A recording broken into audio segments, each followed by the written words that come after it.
জি, আসসালামু আলাইকুম দর্শক, স্বাগতম আপনাকে গ্লোবাল টেলিভিশনে। প্রশ্ন করুন।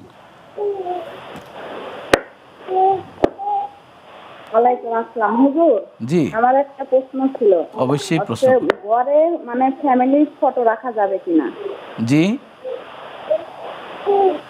আচ্ছা, মানে ঘরে কোনো এরা ছবি বলে রাখা যাবে রহমতের কিনা? ফেরেশতা আসে না, মানুষ বলে ঘরে হ্যাঁ ফ্যামিলি। হ্যাঁ হ্যাঁ, জি জি বোন, আমরা বুঝতে পেরেছি। বোন আমাদের সাথেই থাকুন। জি মোহতারাম। শুকরান জাযাকাল্লাহ। জীবন প্রথম প্রশ্নটি করলেন যে ঘরে যদি ফ্যামিলির ছবি বা অন্য কোনো যে ছবি কোনো রাখতে ছবি। পারবো কিনা।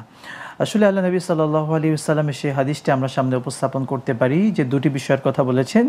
যে ঘরের মধ্যে তাসওয়ির যেটাকে বলা হয় ছবি যেটা থাকে, এবং যদি কুকুর থাকে, তাহলে সেই ঘরে আল্লাহ সুবহানাহু ওয়া তাআলার রহমতের ফেরেশতারা প্রবেশ করেন না। এবং সুতরাং এটা তো বুখারীর হাদিসে লা একেবারে তাদখুলুল মালাইকা বাইতান ফিহি সুয়ার। রাসূলুল্লাহ সাল্লাল্লাহু আলাইহি ওয়াসাল্লাম বলছেন যে ঘরে যে কোনো আকৃতি, শুধুমাত্র কুকুর নয়, বা একটা পাখির ছবিও যদি থাকে যার প্রাণীর প্রাণ আকৃতি, আছে, জি, প্রাণ বিশিষ্ট যে কোনো ছবি থাকবে, সেটা আল্লাহর রহমতের ফেরেশতা থাকবে না। এই জন্য পরিবার হোক বা অনেক সময় দেখা যায় যে আমি অমুক পীরের মুরিদ, জি, পীরের ছবিটা টানিয়ে রাখলো, তাহলে তো নবীজির ছবি প্রতি ঘরে ঘরে থাকার, সাহাবায়ে কেরামদের ঘরে ঘরে থাকার অথবা মৃত বাবা বা হ্যাঁ, মায়ের ছবি টাঙিয়ে কোনো রাখার সুযোগ নেই, কোনো সুযোগ ইসলামে নেই। নেই। জি।